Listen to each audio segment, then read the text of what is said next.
তাদের কাছে নতুন করে বলার কিছু নেই, কিন্তু যারা মুভিটি এখনো দেখেনি তাদের জন্য দুটো কথা। এমন এক মুভি যা ইন্ডিয়ান সিনেমা ইন্ডাস্ট্রিকে নিয়ে গেছে এক অনন্য উচ্চতায়। এটা এমন এক সাধারণ ছেলের গল্প যে কিনা তার মায়ের ওয়াদা রক্ষা করতে গিয়ে একদিন হয়ে ওঠে পৃথিবীর মোস্ট পাওয়ারফুল ব্যক্তির একজন। কিভাবে সে এই সাধারণ থেকে পুরো সাম্রাজ্যের মালিক হয়েছিল সেই গল্পই থাকছে আজকের কেজিএফ চ্যাপ্টার 1 মুভির এক্সপ্লেনেশনে। আজকের ঈদের দিনে সবাইকে ঈদ মোবারক জানিয়ে শুরু করছি এই চ্যানেলের মোস্ট ওয়ান্টেড ও আমার এই যাবৎকালের সবচেয়ে বেস্ট এক্সপ্লেনেশন কেজিএফ চ্যাপ্টার 1। তাই চলো পেঁচাল না বাড়িয়ে শুরু করে দিই আজকের এক্সপ্লেনেশন।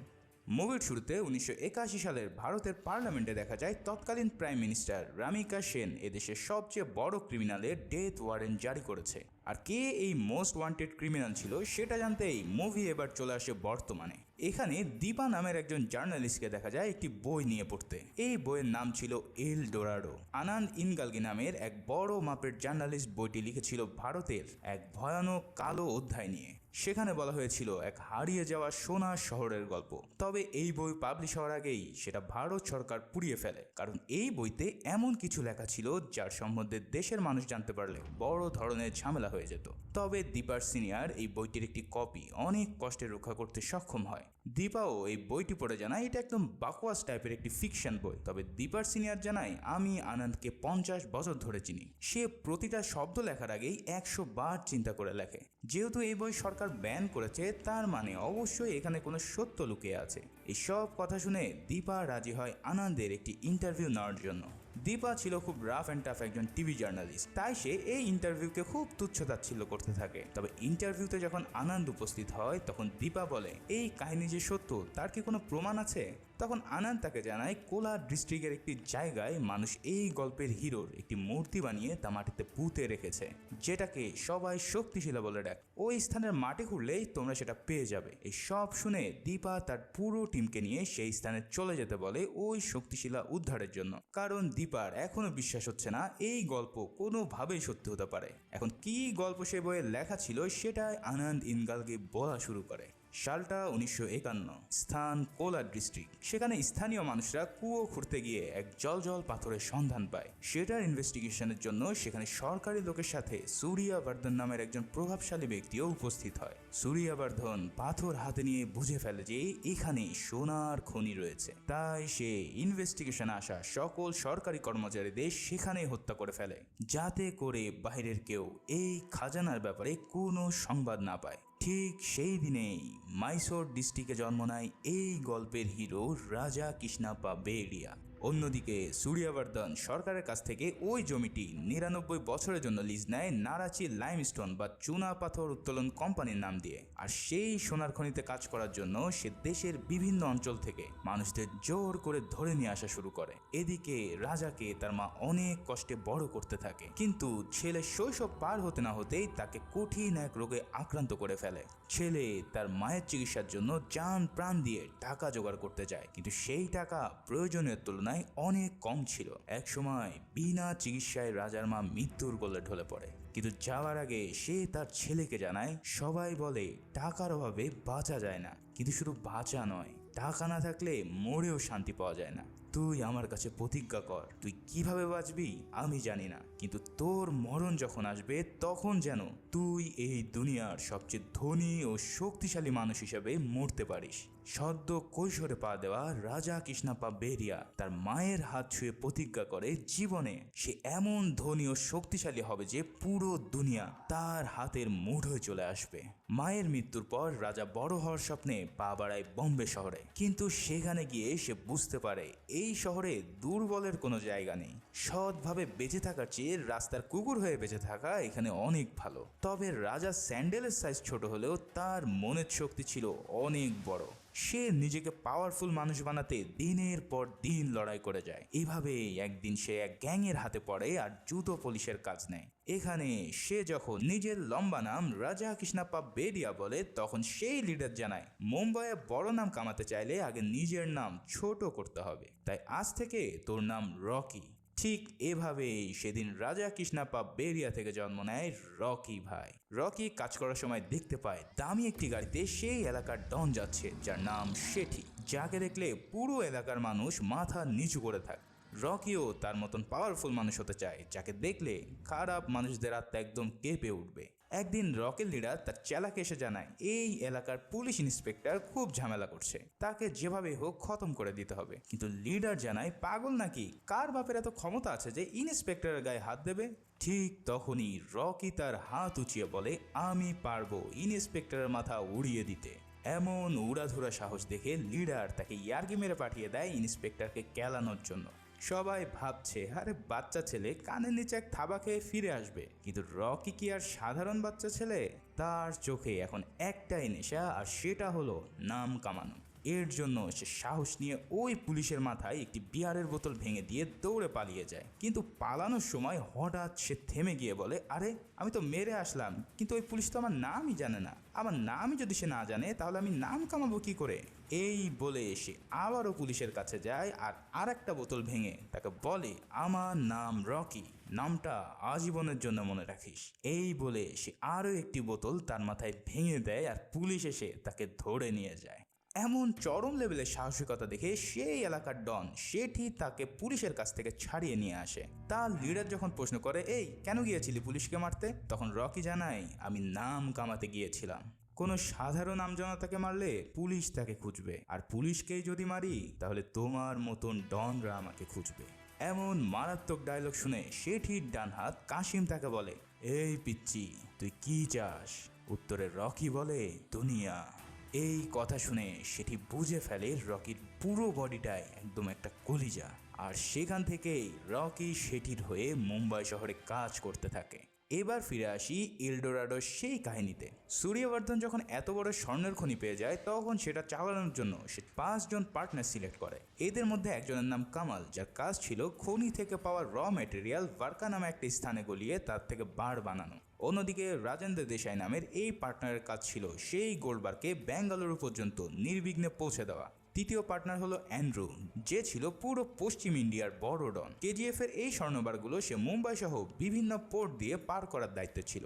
এদের চতুর্থ পার্টনার ছিল গুরু পান্ডিয়ান, যার হাতে ছিল পুরো ইন্ডিয়ার পলিটিক্যাল পাওয়ার, আর সেই পাওয়ার ব্যবহার করে সূর্যবর্ধনও ন্যাশনাল পলিটিক্সে যোগ দিয়ে দেয়। আর সর্বশেষ পার্টনার হলো সূর্যবর্ধনের আপন ছোট ভাই আধীরা। কেজিএফ এর পুরো সিকিউরিটির দায়িত্ব ছিল তার উপরে। আধীরা এত পাওয়ারফুল আর নির্মম ছিল যে কেউই কেজিএফ এর দিকে চোখও তুলে তাকাতে পারতো না। এভাবেই এই 5 জন পার্টনার দিয়ে বেশ ভালোই চলছিল কেজিএফ। তবে হুট করে একদিন সূর্যবর্ধনের হার্ট অ্যাটাক হয় আর সে শয্যাশয়ী হয়ে পড়ে। এমন পরিস্থিতিতে সূর্যবর্ধনের সব পার্টনারদের মনে কেজিএফ নিজের করে নেওয়ার জন্য নিয়ত খারাপ হতে থাকে। এই অবস্থায় সূর্যবর্ধনের স্থান নেয় তার বড় ছেলে গাড়োরা। তবে গাড়োরাকে সিংহাসনে বসিয়েছে দেখে আধীরা বেশ ক্ষিপ্ত হয়, কিন্তু সে তার ভাইয়ের কাছে ওয়াদা করে যতদিন গাড়োরা বেঁচে থাকবে ততদিন এই সিংহাসনের দিকে সে হাত বাড়াবে না। এই বলে সে সূর্যবর্ধনকে ভূগোল পড়ালেও একদিন সে গাড়োরার উপর হামলা করে বসে। এই হামলা থেকে গাড়োরা কোনো রকম বেঁচে গেলেও যখন গাড়োরা আধীরার উপর হামলা করে তখন সে পরাজিত হয়ে কেজিএফ ছেড়ে পালিয়ে যায়। আর এরপর থেকেই গাড়োরার ইশারায় কেজিএফ চলতে থাকে। এই হলো পুরো কেজিএফ এর ব্যাকগ্রাউন্ড হিস্ট্রি। আর এখান থেকে এবার সিন শিফট হয় 1978 সালে। ইতিমধ্যে রকি ডন শেঠির হাত ধরে পুরো মুম্বাই এলাকায় তার পাওয়ার দেখানো শুরু করে দিয়েছে। এবার দেখা যায় দুবাইয়ের গোল্ড মাফিয়া ইনায়েত খলিল মুম্বাই নিজেকে কবজা আনার জন্য এক ডনের সাহায্য নিয়ে নিজের জাহাজকে মুম্বাইয়ের পোর্টের দিকে নিয়ে যায়। এই কাজ স্মুথলি করার জন্য ডনের ছেলে দেলোয়ার পুরো শেঠি গ্যাংয়ের উপর হামলা করে তাদের হত্যা করে দেয়। সেদিন পুরো মুম্বাইয়ে এমন অরাজকতার সৃষ্টি হয় যে সরকার রেড অ্যালার্ট জারি করে বসে। দিলোয়ারের প্রধান টার্গেট থাকে রকিকে ধরে শেষ করা, কিন্তু অনেক খোঁজাখুঁজির পরেও তারা রকির কোনো হদিস পায় না। তবে কিছুক্ষণের মধ্যেই তার কাছে নিউজ আসে যে রকি তাদের হাতে ধরা পড়েছে। এই নিউজ পাওয়ার সাথে সাথে পোর্টের দিকে দ্রুত ইনায়েত খলিলের জাহাজ আসতে থাকে, কারণ রকি ছিল তাদের একমাত্র ভয়ের জায়গা। এদিকে দিলোয়ার দ্রুত রকের কাছে পৌঁছে গিয়ে বলে আরে শালা, আমার বাপ বলেছিল তুফান দেখলে দৌড়ে পালিয়ে যেতে। যা আমার বাপকে বল সে 15 বছর ধরে যা করতে পারেনি আমি একদিনেই তা করে দেখিয়েছি। ওই চামচা তার বাপের কাছে গিয়ে এই নিউজ দিলে ভয়ে তার বাপের অবস্থা সারা হয়ে যায়, কারণ সে জানে রকি কি লেভেলের জিনিস। তবে সে জানলেও তার পোলা তো এখনো জানে না। ব্যাপার না, সেও এক্ষুনি জেনে যাবে। দিলোয়ার এক কসাইকে নিয়ে এসে বলে আজ আমার জন্মদিন, এই উপলক্ষে আমি এই তুফানের হার্ট আর দুটো চোখ চাই, যা নিয়ে আয়। এই বলে যখনই সে রকির কাছে যায়, রকি তার শীত নিদ্রা থেকে বের হয়ে শুরু করে দেয় উদাম কেলানো। এই হলো আমাদের সেই ছোট্ট রাজা কৃষ্ণাপ্পা বেরিয়া ওরফে রকি, যার শক্তির কাছে এই সবগুলো একদম দুধের শিশু। ভয় ডরহীন এক ওয়ান ম্যান আর্মি হলো এই রকি ভাই। ঝুলন্ত অবস্থা থেকে বের হয়ে এসে সে দেলোয়ারকে বলে, ছোট থেকে এই মুম্বাইয়ে ধীরে ধীরে নিজেকে লোহায় পরিণত করেছি, আর সেই লোহা পুরো মুম্বাইকে কেটে টুকরো টুকরো করে ফেলবে। দেলোয়ার বলে, কেন, মুম্বাই কি তোর বাপের নাকি? রকি জানায়, না রে, মুম্বাই তোর বাপের, আর তোর সেই বাপ হলাম আমি। এমন জ্বালাময় ডায়লগের পর রকি তার ভেলকি দেখানো শুরু করে দেয়। এক একটা সামনে আসছে আর রকি তার হাড় গোড় গড়িয়ে দিচ্ছে। কারো ঘাড় মোটকে, কাউকে ছুরি দিয়ে একের পর এক কুপিয়ে দেলোয়ারের সামনে 20 জনকে এসে খতম করে দেয়। দেলোয়ার এমন কোপানো দেখে পুরো প্যান্টে মুতে দেওয়ার মতন অবস্থায় পড়ে যায়। রকি তাকে জানায়, কিরে, এতটুকুতে ভিজিয়ে ফেললি? ওদের তো খালি সরিষা ফুল দেখিয়েছি, এখন আমি তোকে পুরো সরিষা ক্ষেত দেখিয়ে ছাড়বো, যা ভাগ। এই শুনে দেলোয়ার প্রাণ নিয়ে ছুটে বাইরে বের হয়ে যায়, কিন্তু রকি একের পর এক গ্যাংদেরকে অমানসিকভাবে মারা শুরু করে। সবাই যেন এই রকির কাছে আসার আগে ল্যাংড়া হয়ে পড়ছে। রকি হাতের কাছে যা পাচ্ছে তাই দিয়ে পুরো গ্যাংকে দফা রফা করে দিচ্ছে। এভাবে একে একে পুরো টিমকে দেলোয়ারের সামনে মারলে ওর তো এবার জান বের হয়ে যাওয়ার জোগাড়। করো জোরে ভাইয়া ভাইয়া বলে সে মাফ চায় রকির কাছে। রকি সবগুলোকে মেরে দেলোয়ারকে এবার বলে, আরে তো সে কষায়ের দাটা কোথায় রে? এরপর দেখা যায় রকি মুম্বাইয়ের পোর্টে দেলোয়ারকে মেরে পুরো ঝুলিয়ে রেখেছে। আর এই সিন দেখে এনায়েত খলিলের যে বোটগুলো পোর্টের দিকে আসছিল তারা ভয়ের ঠেলায় পোর্টে না এসেই পালিয়ে যাওয়া শুরু করে। এই কাহিনীর পর পুরো দেশের সব ডন রকি নামের এই নতুন আতঙ্ককে এক নামে চেনা শুরু করে। রকির এমন সাহসিকতা দেখে এনায়েত খলিল সেটির সাথে সমঝোতা করে আর বলে, এখন থেকে এই পোর্টে তারা আর কোনো ব্যবসায় ভাগ বসাবে না। এদিকে সেটিকে সবাই বলা শুরু করে, তোমাকে ভয় পাওয়ার চেয়ে এখন সবাই রকিকে ভয় পায়, দেখো কোন দিন আবার তোমাকে মেরে রকি এই সিংহাসনে বসে না পড়ে। শেঠির মনে ভয় ঢুকে যায়, কিন্তু সে রকিকে শুনিয়ে তার চামচা পাঠানকে বলে, এই পাঠান, আমার বাসায় পিনকোড না থাকলেও পোস্ট চলে আসে, কারণ আমার নামটাই এমন ফেমাস। পাঠান তখন বলে, হ ভাই, সবাই কি আর আপনার মতন ফেমাস নাকি? 2-4 জন গুন্ডাকে মেরে কেউ কেউ তো নিজেকে ডন বলে পরিচয় দেয়। এই সব কথাগুলো রকি একদম মন দিয়ে শুনছিল, কিন্তু ঠিক সেই সময় এমন একজন লোক সেখানে গাড়ি নিয়ে উপস্থিত হয়, যাকে দেখে স্বয়ং শেঠিও পুরো ভয়ে কাঁপতে থাকে। মানে সে হলো ডনদেরও ডন, আর এই ডন হলো কেজিএফ এর 5 পার্টনারের একজন অ্যান্ড্রু। তাকে দেখে সেটি নিজের ছাতি দিয়ে তাকে রিসিভ করে। হুট করে এমন সফরে সে বেশ ভড়কে যায়। তবে অ্যান্ড্রু এখানে এসে রকিকে বলে, ব্যাঙ্গালোরে আমার একটা কাজ করে দিতে হবে, যদি পারিস তাহলে পুরো বোম্বে আমি তোকে দিয়ে দেব। এমন অফারের জন্যই তো রকি এতদিন ধরে নিজেকে তৈরি করছিল। সে সাথে সাথে রাজি হয়ে গেলে অ্যান্ড্রু এক তাচ্ছিল্যর হাসি দিয়ে সেখান থেকে চলে যায়। এবার রকি সেই পাঠানের উদ্দেশ্যে বলে, এই পাঠান, 2-4 জন গুন্ডাকে মেরে আমি ডন হইনি, যাদের আমি মেরেছি সবকটা ডনই ছিল। ভাইরে ভাই, কি লেভেলের ডায়লগ একবার চিন্তা করো। এরপর দেখা যায় কাশিম চাচা, যে কিনা ছোটবেলা থেকে রকিকে নিজের ছেলের মতন দেখাভাল করেছে, সেই রকিকে বলছে, সময় এসে গেছে বোম্বে তোর হওয়ার। সেটি এখন তোর এন্টি, তবে চিন্তা করিস না, আমরা তাকে দেখে নেব, তুই যা বোম্বেকে নিজের করে নে। এই কথা শোনার পর রকি পাড়ি জমায় বেঙ্গালুরুতে তার মিশন শুরু করতে। তবে কি সেই কাজ, যা করতে পারলে রকিকে বম্বের ডন বানিয়ে দেওয়া হবে, তা একটু পরেই আমরা জানতে পারবো। রকি বেঙ্গালুরুতে পৌঁছে দেখে পুরো রাস্তা বন্ধ করে একটি মেয়ে তার বান্ধবীদের নিয়ে লাল পানি খাচ্ছে। এই মেয়েটির নাম রিনা, যে কিনা রাজেন্দ্র দেশাইয়ের একমাত্র মেয়ে। রিনার এমন লেডি কিলার লুক আর টাফ অ্যাটিটিউড দেখে প্রথম দেখায় রকি তার প্রেমে পড়ে যায় আর সরাসরি তাকে প্রেম নিবেদন করে বসে। রিনার মাথা তো পুরোই খারাপ, এক রাস্তার ছেলে হয়ে সে কিনা ডনের মেয়েকে প্রেম নিবেদন করছে। রকিকে হালকাভাবে নিয়ে তার গ্যাং দিয়ে তাকে পেটাতে চায়, কিন্তু সে কি আর জানে ডনদের পেটানো রকিকে এই ছিচকে গুন্ডারা কিছুই ছিল ছিঁড়তে পারবে না। হয়ও তাই, ঠিক তাদের সবাইকে মাতাল অবস্থায় রকি খেলাতে থাকে আর রিনাকে নিজের করে নেওয়ার কথা বলে। এসব শুনে রিনা রাগ করে সেখান থেকে চলে আসে আর তার আশিক কামালকে জানায় এই আগন্তুককে যেন কালকের মধ্যেই দুনিয়া থেকে সরিয়ে দেওয়া হয়। এই কামালকে তো তোমরা চিনতে পারছো তাই না, যে কিনা কেজিএফ এর 5 জন পার্টনারের মধ্যে একজন ছিল। কামাল পুরো শহর তন্ন তন্ন করে খোঁজা শুরু করে সেই রকিকে খোঁজার জন্য, কিন্তু রকি তারই আস্তানে এসে ইতিমধ্যে দেখা করে এন্ড্রু আর তার ডান হাত দায়ার সাথে। সেখানে এন্ড্রু বুঝে যায় যে একমাত্র এই রকি ছাড়া আর কেউই রিনার সাথে এমন আচরণ করার সাহস পাবে না। তাই দয়াকে সে বলে যেভাবেই হোক রকিকে কামালের কাছ থেকে দূরে রাখতে হবে। পরের দিন দয়া রকিকে এই মিশনের প্ল্যান সম্পর্কে বিস্তারিত বলতে থাকে। দয়া জানায় তাদের মিশন হচ্ছে একজন হাই প্রোফাইল ব্যক্তিকে খুন করা, যার নাম শুনলে পুরো এলাকার মানুষ ভয়ে কাঁপতে থাকে। আগামী সপ্তাহে ডিওয়াইএসএস পার্টির অফিসে একটি বড় অনুষ্ঠান হবে, সেখানেই ওই ব্যক্তিটি উপস্থিত থাকবে। তার সিকিউরিটি হবে আনবিলিভেবল। দেশের সব বড় বড় মন্ত্রী মিনিস্টার সেখানে উপস্থিত থাকবে। রকি তার কাছে ওই লোকের ছবি দেখতে চায়, কিন্তু দয়া বলে তার ছবি দেখার কোনো দরকার নেই, সে আসলে এই শহরের প্রতিটি প্রাণী টের পেয়ে যায়। আসলে এই ব্যক্তিটা ছিল কেজিএফ প্রধান সূর্যবর্ধনের ছেলে গাড়োরা। এই পার্টনাররা চায় গাড়োরাকে মেরে ফেলে কেজিএফ তাদের দখল করে নিতে, আর তাই তো তারা রকিকে শুটার হিসেবে হায়ার করেছে গাড়োরাকে খতম করে দেওয়ার জন্য। তবে রকি কিন্তু এই ভিতরের খবর কিছুই জানে না, আর এও জানে না যে গাড়োরা এই দেশে সবচেয়ে ভয়ঙ্কর ডনদেরও ডন। তাই সে বিষয়টাকে হালকা নিয়েই পুরো এলাকা অ্যানালাইসিস করতে থাকে। ওদিকে এখনো রিনা রিফটিজারকে খুঁজে না পেলে কামালকে রিনা খিস্তিপাট করতে থাকে। এবার কামাল রিনাকে নিয়ে পুরো হোটেল খোঁজ চালায় রকিকে খুঁজতে। রিনা অবশেষে রকির খোঁজ পায়, কিন্তু সেখানেও রকি তাকে দেখে ইমপ্রেস হয় আর তার সাঙ্গপাঙ্গদের খেলাতে থাকে। এত লোক দিয়েও কোনো শাস্তি দিতে না পেরে রিনা সেখান থেকে রাগ করে চলে আসে, কিন্তু এখানেও রকি তাকে ড্রাইভার হিসেবে লিফট দিয়ে বাড়ি পৌঁছে দিতে চায়। যাওয়ার পথে রকি দেখতে পায় একজন মহিলা তার ছেলের খাবার পাউরুটি রাস্তায় পড়ে গিয়েছে, আর সে কিছুতেই গাড়ির জন্য সেটা কুড়িয়ে নিতে পারছে না। এই সিন দেখে রকি তার মায়ের কথা মনে পড়ে যায়, কারণ তার মাও একইভাবে দুঃখ কষ্টে দিয়ে তাকে মানুষ করেছিল। তাই রকি মাঝপথে তার গাড়ি ব্লক করে দেয়। এটা দেখে সবাই তাকে মারতে আসে, কিন্তু রকির হাতে গান দেখে সবাই সেখান থেকে ভয়ে পালিয়ে যায়।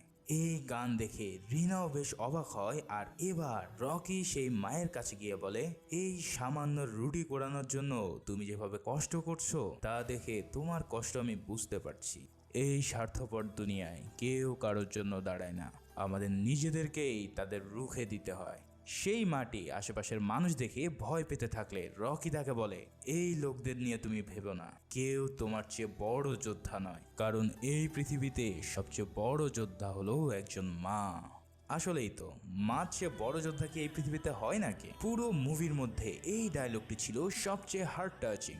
শুধু তোমরা কেন, এই কথাগুলো শুনে রিনাও একদম অবাক হয়ে যায়, কারণ এতক্ষণ সে যাকে গুন্ডা ভাবছিল আসলে সে নিপীড়িত ও সাধারণ মানুষের কাছে ছিল দেবতা, আর জালিমদের কাছে ছিল জম। ইতিমধ্যে রিনার মনেও রকির প্রতি ভালোবাসা জন্মে যায়, আর তাই সে চুপচাপ রকিকে তার বাড়িতে পৌঁছে দিতে বলে। এদিকে রকি মাঝ পথে সেই ট্রাকগুলোকে দেখতে পায় যে ট্রাক থেকে রকি সবসময় গোল্ড আনলোড করত। বম্বেতে রকির কাজ ছিল সোনার গাড়িগুলো আনলোড করে সেটা জাহাজে লোড করে তা বাহিরে পাঠানো। তবে রকি জানতো এই সোনা আফ্রিকা থেকে আসে। যদি তাই হয় তাহলে এই গাড়িগুলো বেঙ্গালুরুতে কি করছে? এই রহস্যের সন্ধানে সে গাড়িতে উঠে পড়ে আর গোডাউনে গিয়ে দেখে তার কাছে যে সোনা যেত এটাই সেই সোনার কোম্পানির গোডাউন। তার মানে এই স্বর্ণ আফ্রিকা থেকে নয়, এখানকার কোথা থেকেই ডিস্ট্রিবিউট হচ্ছে। এবার রকির কাজ হবে সেই স্থানের উদ্ঘাটন করা। তবে এই মুহূর্তে সে যেই মিশনে এসেছে সেটাকে আগে তাকে শেষ করতে হবে। কিন্তু হুট করে সিন 1978 সাল থেকে 81 সালে চলে যায়। এখানে দেখা যায় সেই জার্নালিস্ট আনন্দ ইনগালগির যুবক বয়সের কাহিনী। তিনি একজনের কাছে গিয়েছেন ইন্টারভিউ নিতে। সেখানে আনন্দ সেই লোকটিকে প্রশ্ন করে, আচ্ছা ডন হওয়ার আগে তো তার নাম ছিল রাজা কৃষ্ণাপ্পা বেরিয়া, কিন্তু সে পাবেরিয়া থেকে কিভাবে রকি হলো? তখন লোকটি বলতে থাকে, রকি একদিন রেমন্ডের পোস্টারে দেখতে পায় সিন্স 1921 লেখা।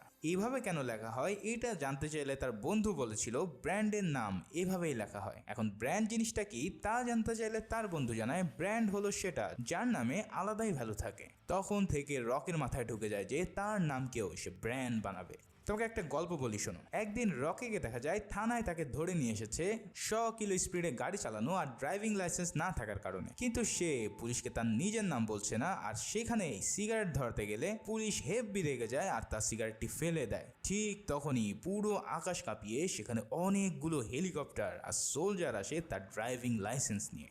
এই লাইসেন্সে রকি নাম দেখে পুরো থানার মানুষের ভয়ে আতঙ্কে কাঁপতে থাকে। তার মানে তারা রকির চেহারা না দেখলেও তার নাম ঠিকই জানে, যাকে বলা হয় ব্র্যান্ড নেম। এই গল্প শুনে দীপা বলে, স্যার আপনি তো অনেক আগের কাহিনী বলে ফেলছেন।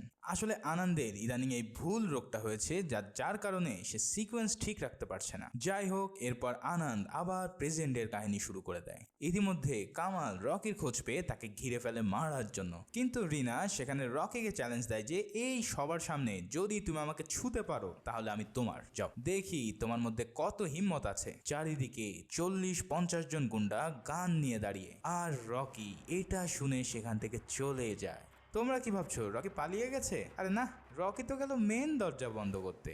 তারপর সে একটা পেট্রোল ভরা ট্রাক থেকে সব পেট্রোল ওই রুমের মধ্যে ফেলে দেয় আর নিজের দেশলাই দিয়ে একটা সিগারেট ধরায়। তার মানে এখন রকিকে মারলে তার হাতে থাকা আগুনটা পেট্রোলে পড়ে যাবে আর সবাই কোনো ঝামেলা ছাড়াই মরে যাবে। তাই কেউই তাকে কিচ্ছু করতে পারে না এবং রকি রিনার কাছে চলে যায় একদম ঝামেলা ছাড়াই। কিন্তু রকি রিনাকে টাচ করে না, কারণ সে কাপুরুষের মতো নিজের মারদাঙ্গি সবাইকে দেখিয়ে বেড়ায় না। তাই রকি কামালকে উদ্দেশ্য করে বলে, যে শহরে থাকার জন্য আসে সে শহর সম্পর্কে শেখে, কিন্তু যে রাজত্ব করতে আসে সে শহরকে নিজের রুলস শেখায়। আর হ্যাঁ, if you are bad I am your dad. ঠিক সেই সময় কেজিএফ এর আর এক পার্টনার রাজেন্দ্র দেশাই মানে রিনার বাবা সেখানে উপস্থিত হয় আর বলে, তুমি কি করতে এসেছো আর করছোটা কি? তখন রকি বলে, আমার কাজ আমি শেষ করে ফেলেছি, মিশন প্ল্যান আমার রেডি, কান খুলে আমার প্ল্যান শুনে রাখো। টার্গেট বড় রাস্তা দিয়ে নয়, ছোট রাস্তা দিয়ে ডিওয়াইএসএস পার্টিতে আসবে, সেখানে তার পুরো ফোর্স এই রাস্তায় গার্ড দেবে। এইখানে তাকে মারা সম্ভব নয়, তাকে মারতে হলে ওই পার্টির মধ্যেই মারতে হবে। এই সব শুনে অ্যান্ড্রু বলে, ওই পার্টিতে মন্ত্রীদের পর্যন্ত চেকিং হবে, সেখানে কিভাবে মারতে পারবা তুমি? রকি জানায়, ভিতরে জাস্ট একটা গানের ব্যবস্থা করে দাও, বাকি কাজ আমি সেরে নেব। এই কথা শুনে রাজেন্দ্র দেশাই বলে, চিন্তা করো না, গানের ব্যবস্থা হয়ে যাবে। প্ল্যান ফাইনাল হলে সবাই সেই পার্টিতে সময় মতন হাজির হয়ে যায়। সেখানে টাফ সিকিউরিটির পাশাপাশি সবাইকে ভালো করে চেকিং করা হচ্ছিল, কিন্তু অ্যান্ড্রু ও তার টিম এখানে একটি গানের বিভিন্ন অংশ এক একজনকে দিয়ে ভিতরে ট্রান্সফার করায়, আর দায়া সবার কাছ থেকে গান নিয়ে তা অ্যাসেম্বল করতে থাকে। সব কিছু রেডি হলে সেখানে উপস্থিত হয় ছোট সরকার মানে গারোরাকে এখানে ডাকা হয়েছিল তার বাবার একটি মূর্তি উদ্বোধন করার জন্য। এই লোভ দেখিয়ে তাকে এখানে আনা হলেও গারোরা টের পেয়ে যায় যে নিজের বাবার অসুস্থতাকে কেন্দ্র করে বাকি পার্টনারদের নিয়ত খারাপ হয়ে আছে। তাই সবাইকে সে জানিয়ে দেয় যে যতদিন আমার বাবা বেঁচে আছে ততদিন আমার কোনো শত্রুকে আমি শেষ করব না। এদিকে ওই পার্টির ভিতরে সবাই ভেবেছিল খালি গেটের মধ্যেই সিকিউরিটি আছে, কিন্তু পরে দেখা যায় এখানকার বেয়ারা থেকে শুরু করে নারী নেত্রী সবাই গোপনে গান হাতে নিয়ে গারোরাকে প্রোটোকল দিচ্ছে। এছাড়াও গারোরা যখন মূর্তি উদ্বোধন করে তখন দেখা যায় তার বাপের মূর্তির বদলে সেখানে সে তার নিজের মূর্তি প্রতিস্থাপন করেছে। তার মানে বুঝতে পারলে এই গারোরা কি লেভেলের পাওয়ারফুল একজন ব্যক্তি। আর এই সব দেখে রকিও ভীষণ শক খেয়ে যায় যে গারোরা কত বড় মাপের ডন হলে এমন ভাবে রাতারাতি পুরো মূর্তি পাল্টে ফেলতে পারে। এই সব কিছু ছিল তার চিন্তারও বাইরে। এদিকে সব পার্টনাররা বুঝে ফেলে যে গারোরা বুঝে গেছে আমরা তাকে ডেকে এনেছিলাম এখানে খতম করার জন্য, যার ফলে এখন তাদেরই খতম হওয়ার সময় ঘনিয়ে এসেছে। তাই সবাই প্রাণ নিয়ে পালাতে চায়, কিন্তু রকি নিজের টার্গেটকে খতম করতে না পেরে প্রচুর ফ্রাস্ট্রেটেড হয়ে পড়ে। তার হাত থেকে এই প্রথম কোনো শিকার ফসকে গেল। তাই রকি সবাইকে জানায়, ওই গারোরাকে যেহেতু এখানে মারতে পারলাম না, তাহলে ওকে আমি ওর বাড়িতে ঢুকেই মারবো। এমন সাহস দেখে অ্যান্ড্রু বলে, তুমি কি পাগল নাকি? তুমি জানো ও কোথায় থাকে?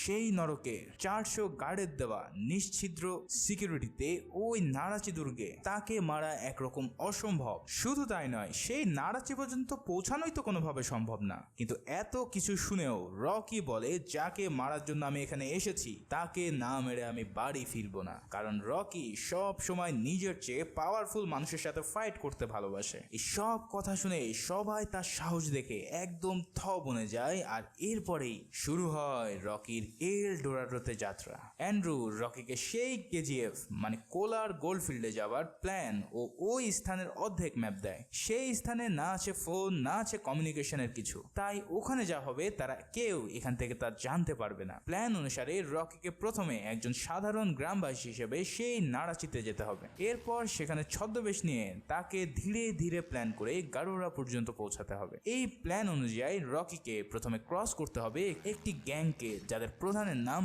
জন। তাদেরকে ক্রস করে ওই গ্রামে প্রবেশ করতে হবে আর ট্রাকে উঠে যেতে হবে নাড়াচিতে। তবে যাওয়ার আগে অ্যান্ড্রু বলে, তোমার যখন কাজ শেষ হবে তখন আমাদের একটা ধামাকাদার সিগন্যাল দিবা। এবার রকি সেই পথে পা বাড়ায়। পথে সে অ্যাটাক করে বসে হাইলি ট্রেন্ড ফোর্সদের সাথে। একটি ডার্ট বাইক নিয়ে সে হামলে পড়ে পুরো গ্রুপের মধ্যে আর অসাধারণ ফাইট করে সেখানে সবগুলোকে ধুলোর সাথে মিশিয়ে দেয়। সবাই খতম হয়ে গেলে রকি নিজের শিকল পরে আর পায়ে বেড় বেঁধে সেই ট্রাকে উঠে পড়ে যেটা সোজা চলে যাবে নাড়াচি নামের জাহান্নামে। এখন এই স্থানকে কেন হেল বলা হচ্ছে? কারণ এখানে জোরপূর্বক সাধারণ মানুষদেরকে নিয়ে গোল্ড মাইনিং করানো হয়, আর এই মাইনিং করানোর জন্য তাদের উপর চলে অমানসিক নির্যাতন।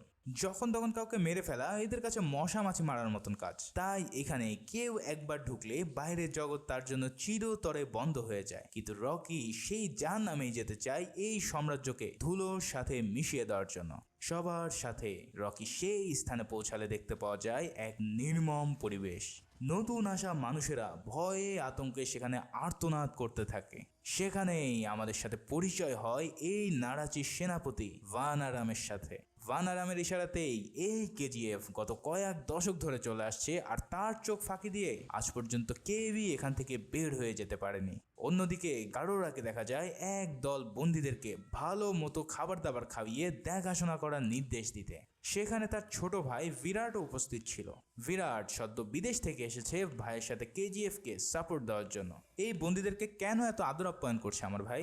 তখন গারোরার খাস লোক কুলকার্নি তাকে জানায় এরা হচ্ছে সেই বন্দী যারা গারোরাকে মারতে এসেছিল। এদেরকে ভালো করে খাওয়ানো হচ্ছে কারণ এই বছরের কালী পুজোতে পাঠা বলি না দিয়ে এদেরকে বলি দেওয়া হবে। এই কথা শুনে বিরাটও বুঝে ফেলে যে তার ভাই কি পরিমাণ একজন নির্দয় মানুষ। এদিকে রকি তার মাইনিং জীবনের অধ্যায় শুরু করে দেয়। প্রথম দিনেই সে মাইনের মধ্যে গিয়ে দেখতে পায় সেখানে সোনা মাইনিং করানো হচ্ছে। সাথে সাথে সব পরিষ্কার হয়ে যায় যে এই কেজিএফ থেকেই সোনা মাইন করে পৌঁছে যেত তার হাতে। তার মানে এটাই হলো সেই সাম্রাজ্য যেটা পাওয়ার জন্য অ্যান্ড্রু তাকে অ্যাসাইন করেছে। অন্যদিকে রকি যাদেরকে মেরে ওই গ্রামে গিয়েছিল সেখানে জন উপস্থিত হয় আর দেখে পুরো গ্যাং সেখানে মরে পড়ে আছে। এই কথা সে ভানারামকে জানালে ভানারাম চিন্তায় পড়ে যায়, কারণ সেখানে একজন মৃত্যু পথযাত্রী সোলজার বলছিল একজন লোকের কথা, কিন্তু পুরোটা বলার আগে সে অক্কা পায়। নাড়াচিতে রকি তার প্রতিটা দিন কাজের মধ্যে পার করলেও সব সময় তাদের কাছ থেকে বিভিন্ন ইনফরমেশন কালেক্ট করতে থাকে নিজের প্ল্যানিং এর জন্য, যেমন কোন টাওয়ারে কত গার্ড আছে, কোন কোন সময় শিফট অদল বদল হয়, এখানকার মেইন কে, ইত্যাদি ইত্যাদি। কোনো সফট কর্নার না রেখে সে এই সব কাজগুলো করতে থাকে। কিন্তু একদিন একটি ঘটনা দেখে রকি বুঝতে পারে এই নাড়াচিতে কোন লেভেলের নির্মমতা চলে। এখানে একটা সাদা লাইন দেওয়া আছে যেখানে গার্ড ছাড়া যে কারোর প্রবেশ একদম নিষেধ। একদিন একটা ছোট্ট ছেলে বল খেলতে খেলতে সেখানে চলে যায় আর তাকে বাঁচাতে তার মাও সেই লাইন ক্রস করে ফেলে। ফলাফল সবার চোখের সামনে মায়ের সাথে সাথে ছোট্ট বাচ্চাটিকেও তারা গুলি করে মেরে ফেলে। মানে এক কথায় এদের কোনো দয়া মায়া বলতে কিচ্ছু নেই। এছাড়াও এই নাড়াচিতে যদি কোনো মেয়ে বাচ্চা জন্ম নেয় তাকেও জ্যান্ত কবর দেওয়া হয়। এসব শুনেও দেখে রকির মনের মধ্যে একটি সফট কর্নার জন্ম নিতে থাকে, কিন্তু সেটাকে সে এক পাশে রেখে তার টার্গেট ও মিশন নিয়ে কাজ করে যায়। কারণ আবেগ দিয়ে যদি রকি এখন কিছু করতে যায় তাহলে সে যে কাজ করতে এসেছে সেটা কোনোদিনই করতে পারবে না। সবাই মাথা নিচু করে চললেও এই নাড়াচিতে কেবল দুজনই মাথা উঁচু করে চলতো, এক গারোরা আর দুই রকি। গারোরাকে মারতে হলে রকিকে ওই সাদা লাইন পার হয়ে একটি টানেলের মধ্যে দিয়ে যেতে হবে গারোরার মহল পর্যন্ত। তারপর সেখানে তাকে হত্যা করতে হবে। কিন্তু কোন টাওয়ারের নিচে টানেল আছে সেটা জানতে হলে রকিকে এই নাড়াচির মেইনটেনেন্স রুমে গিয়ে তার ম্যাপ দেখতে হবে। তবে এই রুমে সবচেয়ে বেশি গার্ড থাকে। এই গার্ডদের ফাঁকি দিয়ে আর কোনো ঝামেলা না করে ওই রুম থেকে তথ্য আনার জন্য রকি একটি প্ল্যান করে। সে একদিন কাজের মধ্যেই হুট করে লুকিয়ে মেইনটেনেন্স রুমের কাছে চলে আসে। ওখানে এসে দেশলাই দিয়ে একটি কাপড়ে আগুন ধরিয়ে দিলে পুরো গার্ডরা সেটা নিভাতে চলে যায়। অন্যদিকে সে একটি ট্র্যাকের জ্যাম সরিয়ে দেয় যাতে সেটা নিচে গিয়ে পড়ে। সব মিলিয়ে সে একটা হই হই রই রই কাণ্ড শুরু করে অনেক কৌশলে মেইনটেনেন্স রুমে গিয়ে পুরো নাড়াচির ম্যাপ দেখে নেয় আর জেনে যায় কোন টাওয়ার থেকে মহলের দিকে যাওয়া যাবে। কিন্তু রকির এই ঘটনা সেখানে এক লোক দেখে ফেলে। রকি কাজ শেষে ফিরে আসলে সেই লোকটি রকির পা ধরে বলে, ভাই আমার স্ত্রীর বাচ্চা হবে, আমাকে তোমার সাথে প্লিজ নিয়ে চলো। কিন্তু রকি তাকে জানায়, এই কথা যদি বাইরের কেউ জানে তাহলে তোর কলিজা আমি ছিঁড়ে নেব। ওদিকে ভানারাম গারোরার কাছে গিয়ে বলে, মেইনটেনেন্স রুমে আজ যে কাহিনী হয়েছে তার পিছনে নিশ্চয়ই অন্য কারো হাত আছে, কারণ সেখানে কেউ এসে পুরো নাড়াচির ম্যাপ দেখে গেছে। আমার মনে হয় কেউ আপনাকে খতম করতে চায়। এটা শুনে গারোরা বলে, তাহলে ওই ব্যাচের সবাইকে ডাক দাও, কাল দেখি কে আমাকে মারতে চায়। এই বলে পরের দিন গারোরা রকিদের ব্যাচে আসে আর বলে, যে আমাকে মারতে চেয়েছি সে নিজে থেকে বের হয়ে আয়, নাহলে আমি তোদের সবাইকে মেরে ফেলবো। এটা শুনে রকি ঠিক করে ফেলে যে নিজেই ধরা দেবে, কিন্তু হুট করে সেই লোকটি দৌড়ে সেখান থেকে চলে যায় গারোরাকে মারতে। কারণ সে যদি নিজেকে কুরবানি দিয়ে দেয় তাহলে হয়তো রকি সবাইকে বাঁচাতে পারবে আর সেই সাথে তার স্ত্রী সন্তানও বেঁচে যাবে।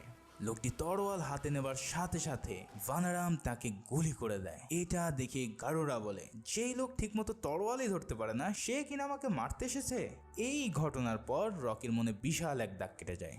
লোকটি তাকে বাঁচিয়ে নিজেকেই শেষ করে দিয়েছে শুধুমাত্র রকির উপর ভরসা করে। তাই রকি এবার ফাইনাল স্টেপে যায় তার মিশনকে শেষ করার জন্য। কিন্তু এই নাড়াচিতে অ্যান্ড্রুর এক স্পাই ছিল যার নাম কুলকার্নি। সে অ্যান্ড্রুকে কল দিয়ে জানায়, তোমার যে ব্যক্তি গারোরাকে মারতে এসেছিল তাকে গারোরা মেরে ফেলেছে।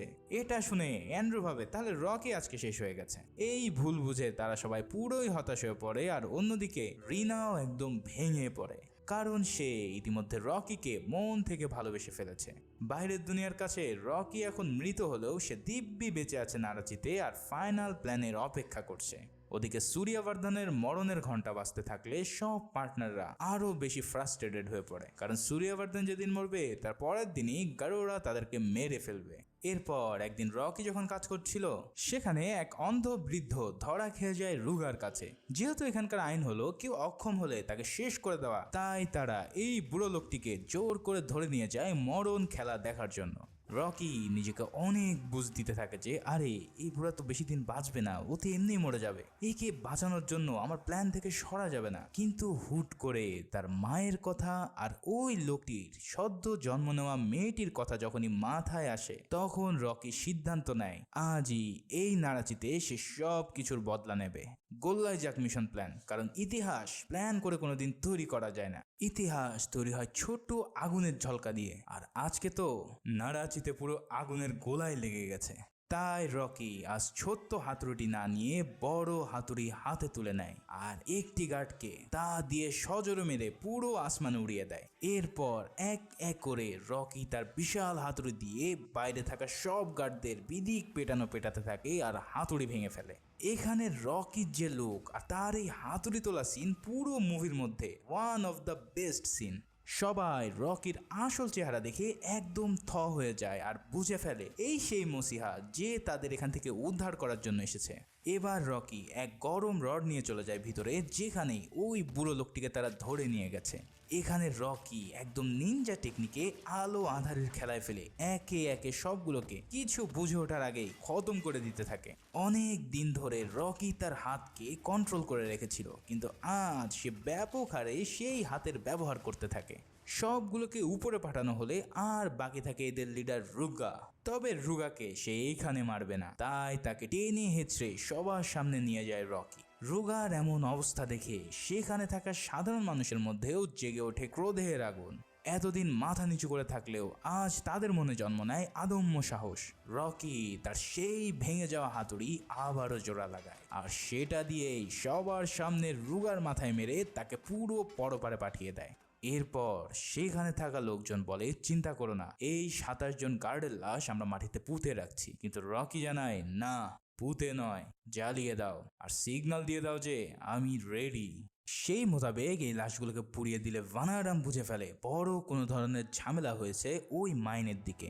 অপরদিকে অ্যান্ড্রুকে গারোরা ছোট ভাই বিরাট জানিয়ে দেয় রকি হয়তো এখনো মারা যায়নি, সে একটা সিগন্যাল পাঠিয়েছে, ধামাকাদার সিগন্যাল। এর মানে হলো রকি রেডি গারোরাকে হত্যা করার জন্য। আসলে গারোরাকে মারার জন্য এই বিরাটই প্রথম থেকে অ্যান্ড্রুকে হেল্প করে যাচ্ছে। রকিকে যে ম্যাপ দেওয়া হয়েছিল সেটা বিরাটই অ্যান্ড্রুকে দিয়েছিল।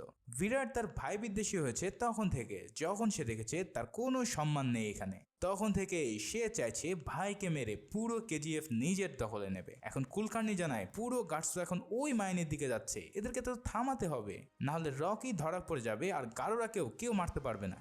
তখন বিরাট এক বিশাল মর্মান্তিক প্ল্যান করে, আর সেই প্ল্যান হলো তার বাবা সূর্যবর্ধনকে হত্যা করা। বিরাট তার বাবার কাছে গিয়ে ক্ষমা চায় আর বালিশ চাপা দিয়ে তাকে মেরে ফেলে। এই নিউজ পুরো মহলে ছড়িয়ে পড়লে গারোরা সহ রকিকে খুঁজতে যাওয়া সব গার্ড আবারও মহলে ফিরে আসে। পুরো দেশে নিউজ চলে যায় যে বড় সরকার মানে সূর্যবর্ধন মারা গেছে। আর পরের দিন গারোরা সূর্যবর্ধনের চিতার সামনে গিয়ে বলে আজ রাতেই কালী পূজার ব্যবস্থা করো, কারণ কাল সকাল হওয়ার আগেই আমি আমার সব শত্রুদের খতম করতে চাই। এদিকে সেদিন পুরো মাইনের কাজ অফ করে দেওয়া হয় আর সব ওয়ার্কারদের পূজার যাত্রায় অংশ নিতে বলা হয়। পুরো নারাচিতে হাই রেড অ্যালার্ট জারি করে ব্যাপক সিকিউরিটি ব্যবস্থা করা হয়, কারণ ভানারাম শিওর যে গারোরাকে মারার জন্যই এত কিছু এখানে করা হচ্ছে। অন্যদিকে রকিও আজকে রাত হওয়ার জন্য অপেক্ষা করছে। সবাই যার যার অবস্থান থেকে ব্যাপক টেনশন শুরু করে দেয় যে কি হতে যাচ্ছে আজকে। একদিকে আজ যদি গারোরা না মারা যায় তাহলে কাল তাদের মরতে হবে, আর অন্যদিকে রকি কি পারবে এত সিকিউরিটির মধ্যে দিয়ে এই মহলে এসে গারোরাকে হত্যা করতে? এই সব প্রশ্ন উত্তরের মাঝেই সেখানে সন্ধ্যা ঘনিয়ে এলে রকি একটি পাথরের সাথে কপারের তার বেঁধে তা ছুঁড়ে মারে ইলেকট্রিক লাইনের উপর। এর ফলে শর্ট সার্কিট হয়ে পুরো নারাচির বিদ্যুৎ চলে যায়। সেই অন্ধকারের সুযোগে রকি সাদা লাইন পার করে চলে যায় ওই ট্যানেলে আর সোজা চলে যায় গারোরার মহলের দিকে। অন্যদিকে গারোরাও বেরিয়ে পড়ে কালী পূজা দেওয়ার জন্য। হাতে একদম সময় নেই। সবাই চিন্তিত যে রকি গারোরাকে কোন স্থানে মারবে, মহলের মধ্যে, যাত্রায় নাকি অন্য কোথাও। কিন্তু এত গার্ডের মধ্যে সে কি করেই বা তাকে হত্যা করতে পারবে? এই সব কথাবার্তার মাঝে গারোরা শুরু করে তার কালী পুজো। পুজোর শেষে এবার তার পালা বলি দেওয়ার। ওই 3 কয়েদিকে সেখানে আনা হয় বলি দেওয়ার জন্য, যাদের এতদিন ধরে গারোরা খাইয়ে মোটা তাজা করিয়েছিল। আজ এই স্থানে পাঠার জায়গায় মানুষ বলি দিয়ে গারোরা আজীবনের জন্য নারাচিকে শত্রুমুক্ত করতে চলেছে। গারোরার সামনে প্রথম কয়েদিকে হাত পা বেঁধে নিয়ে আসা হলে সে বিশাল এক তরোয়াল দিয়ে এক কোপে তার মাথা আলাদা করে ফেলে। এরপর দ্বিতীয় কয়েদির পালা, তাকেও এক কোপে বলি দিয়ে গারোরা তার তরোয়ালটি পাশেই গেঁথে রাখে। এদিকে ভানারামের কাছে নিউজ আসে যে কালকুঠুরিতে যেই 3 কয়েদি বন্দী ছিল তাদের মধ্যে একজন সেখানেই মরে পড়ে আছে। ভানারাম এটা শুনে চমকে যায়, আর তখনই সেই 3 নম্বর কয়েদিকে যেই না গারোরা বলি দিতে যাবে তখন সে দেখতে পায় তার সেই তরোয়াল সহ কয়েদি সেখান থেকে গায়েব হয়ে গেছে। এর মাত্র কয়েক মিলি সেকেন্ডের মধ্যে এক ব্যক্তি আচমকায় পানির মধ্যে থেকে উদয় হয়, আর সেই তরোয়াল দিয়েই গারোরার কিছু দেখার আগেই এক কোপে তার মাথা আলাদা করে দেওয়া হয়। আর এই লোকটি অন্য কেউ ছিল না, এ ছিল নারাচিতে রাজ করতে আসা নতুন রাজা রকি। বিশ্বাস করো এই সিন যে আমি কত শতবার দেখেছি আর শিহরিত হয়েছি তাহার কোনো ইয়াত্তা নেই। এই প্রথম সিনেমা ইতিহাসে কোনো ভিলেন মুভির নায়কের চেহারা দেখার আগে তার হাতে জীবন দিয়ে দিল। ভাবা যায় রকি 20,000 সাধারণ মানুষ ও 400 গার্ডের একদম চোখের সামনেই হত্যা করে দিল ডনদের ডন, মাফিয়াদের বাপ ও এই দেশের মোস্ট পাওয়ারফুল ম্যান গারোরাকে। সাথে সাথে কুলকার্নি অ্যান্ড্রুকে ফোন দিয়ে জানায় গারোরা মারা গেছে, তাকে হত্যা করা হয়েছে। অ্যান্ড্রু সহ সবাই এই নিউজে হাফ ছেড়ে বাঁচে আর উল্লাস করতে থাকে। অন্যদিকে এই নিউজ দুবাইয়ের এনায়েত খলিল ও আদিরার কাছেও পৌঁছে যায়। সেখানে আদিরার কথা ছিল যতদিন গারোরা বেঁচে থাকবে সে এই কেজিএফ এর দিকে চোখও তুলে তাকাবে না। এখন গারোরা নেই শুনে আদিরা ছক এঁকে ফেলে এই কেজিএফ কে এবার নিজের করে নেওয়ার জন্য। কিন্তু তারা কেউই তো আর জানে না রকির পা ইতিমধ্যে কেজিএফ এ পড়ে গেছে। Powerful peoples comes from powerful places. Andrew যখন রকিকে বম্বে দেওয়ার অফার করে তখনই রকি বুঝে যায় বম্বের চেয়েও আরও পাওয়ারফুল প্লেস আছে আর তাকে সেখানে রাজ করতে হবে। বেঙ্গালুরুতে এসে রকি যখন গারোরাকে দেখে তখনই সে বুঝে যায় এই হলো আসল পাওয়ারফুল ম্যান, যে কিনা সবচেয়ে পাওয়ারফুল প্লেসে বাস করে। তাই সেদিন রকির হাতে সুযোগ ছিল গারোরাকে মেরে দেওয়ার, কিন্তু সেখানে মেরে দিলে রকি এই পাওয়ারফুল প্লেসের ঠিকানাই কোনোদিন পেত না। তাই সেদিন রকি গারোরাকে না মেরে ইচ্ছা করেই ছেড়ে দেয় নারাজির সন্ধানে। এখন এত বড় লড়াইয়ের জন্য রকির প্রয়োজন ছিল নিজের সৈন্য, তাই সে সবার সামনে গারোরাকে মেরে সেখানকার মানুষের মনের মধ্যে ভয়কে মেরে ফেলে। তাদেরকে জালিমের হাত থেকে রক্ষা করার জন্য রকির প্রতি তাদের সম্মান ও দায়িত্ববোধ অনেক বেড়ে যায়। সদ্য হিম্মত আসা মানুষগুলো তাই বুক ফুলিয়ে রকিকে প্রোটেকশন দিতে শুরু করে। একদিকে ভানারামের আদেশে 400 জন গার্ড রকিকে মারতে এগিয়ে যাচ্ছে, আর অন্যদিকে হিম্মত আসা মানুষগুলো রকিকে বাঁচাতে চাইছে। কি হতে চলেছে এরপর?